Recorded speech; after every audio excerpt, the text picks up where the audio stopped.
नमस्कार मित्रांनो, संजय गांधी निराधार अनुदान योजनेमध्ये जर आपल्याला लाभ मिळवायचे असेल प्रति महिना 1500 रुपये, नवीन नियमानुसार आपल्याकडे कोणकोणते डॉक्युमेंट असणे आवश्यक आहेत, याचबरोबर या योजनेअंतर्गत पात्रता काय आहे, अर्ज कोणत्या ठिकाणी करायचा आहे, या संदर्भातील पूर्ण व्यवस्थित माहिती आपण या व्हिडिओच्या माध्यमातून समजून घेणार आहोत। ही एक तुमच्यासाठी सुवर्ण संधी आहे। हा जर व्हिडिओ तुम्ही व्यवस्थित पाहिलात आणि या व्हिडिओच्या माध्यमातून जी माहिती आपण दिली आहे त्या माहितीनुसार जर तुम्ही अर्ज केलात तर प्रति महिना संजय गांधी निराधार अनुदान योजनेअंतर्गत तुम्हाला 1500 रुपये 100% खात्रीपूर्वक मिळेल। त्यासाठी नक्की हा व्हिडिओ शेवटपर्यंत पहा। आता मी पीपीटी ओपन करतो आणि पूर्ण व्यवस्थित तुम्हाला माहिती या ठिकाणी दाखवतो, त्यासाठी नक्की हा व्हिडिओ शेवटपर्यंत पहा। आपण पीपीटी ओपन या ठिकाणी केली आहे, व्यवस्थित माहिती पाहू शकता। संजय गांधी निराधार अनुदान योजना 1500 रुपये लाभासाठी जे काही नियम आहेत 2026 पासून पात्रता, कागदपत्रे आणि अर्ज या संदर्भातील पूर्ण माहिती आपण व्यवस्थित समजून घेण्याचा प्रयत्न करूया। सर्वप्रथम पहा, या योजनेचे नाव आहे संजय गांधी निराधार अनुदान योजना। आता याचा जो जीआर आहे सामाजिक न्याय आणि विशेष सहाय्य विभागाअंतर्गत हा जीआर घेण्यात येत असतो। आता बघा, या योजनेचे मुख्य उद्देश काय आहेत? समाजातील दुर्बल घटकांना अर्थसहाय्य देणे हा मुख्य उद्देश आहे। याचबरोबर या योजनेमध्ये जे लाभार्थी पात्र होऊ शकतात, कोणकोणते लाभार्थी असणार आहेत या संदर्भातील माहिती समजून घ्या। हा टॉपिक अतिशय महत्त्वपूर्ण आहे। तुम्ही यामध्ये पात्र आहात का हे तुम्हाला आत्ता समजून येणार आहे। बघा, विधवा, दिव्यांग, दुर्धर आजारग्रस्त, अनाथ, परित्यक्त्या, देवदासी, अत्याचारित महिला, वेश्या व्यवसायातून मुक्त महिला, तुरुंगातून शिक्षा भोगत असलेल्या कुटुंब प्रमुखाच्या पत्नीस, 35 वर्षावरील अविवाहित निराधार स्त्री इत्यादी दुर्बल निराधार घटक या योजनेअंतर्गत लाभ घेऊ शकतात। हे पॉइंट अतिशय महत्त्वपूर्ण आहे।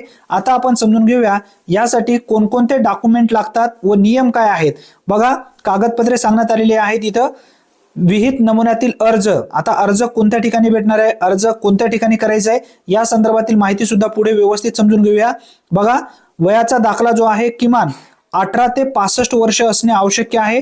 18 पेक्षा कमी वय पालकामार्फत अर्ज करायचा आहे।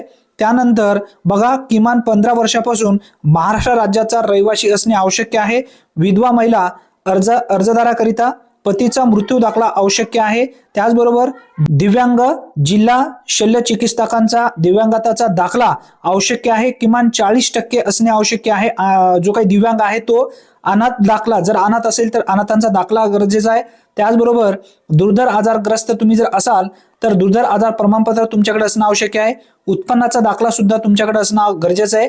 आता दिव्यांग लाभार्थ्यासाठी जो उत्पन्न आहे तो किती असणार आहे? वार्षिक उत्पन्न 50,000 रुपयापर्यंत या ठिकाणी ठेवण्यात आलेला आहे व सर्व इतर लाभार्थ्याकरिता या ठिकाणी जो कमाल वार्षिक उत्पन्न आहे 21,000 पर्यंत यामध्ये ठेवण्यात आलेला आहे, हे लक्षात द्या। त्याचबरोबर आता तुमच्याकडे महत्त्वपूर्ण जो डॉक्युमेंट आहे तो आधार कार्ड आहे, रेशन कार्ड आहे, निवडणूक ओळखपत्र, बँक पासबुक झेरॉक्स, रहिवासी दाखला इत्यादी डॉक्युमेंट तुमच्याकडे असणे गरजेचे आहे। याचबरोबर अर्जदारांचा एक फोटो सुद्धा असणे आवश्यक आहे। आता जर तुमचा अर्ज मंजूर झाला तर प्रति महिना तुम्हाला 1500 रुपये या ठिकाणी मिळत जाणार आहेत। सध्या तरी दिव्यांगासाठी जे आहेत 2100 रुपये मिळत आहेत अपंग लाभार्थ्यांसाठी। आता बघा, तुम्हाला जर अर्ज करायचा असेल तर या योजनेअंतर्गत बघा, तहसील कार्यालय किंवा सेतू केंद्रामध्ये तुम्ही अर्ज करू शकता।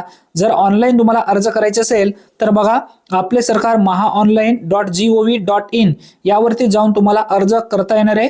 तुमच्या गावातील आपले सरकार सेवा केंद्र असेल, सीएससी सेंटर असेल, त्या ठिकाणी जाऊन तुम्ही सहजरित्या अर्ज करू शकता। ही एक महत्त्वपूर्ण माहिती असल्यामुळे जास्तीत जास्त लाभार्थ्यापर्यंत हा व्हिडिओ नक्की शेअर करा। चॅनलवरती जर तुम्ही पहिल्यांदाच आला असाल तर सबस्क्राईब करून ठेवा। धन्यवाद।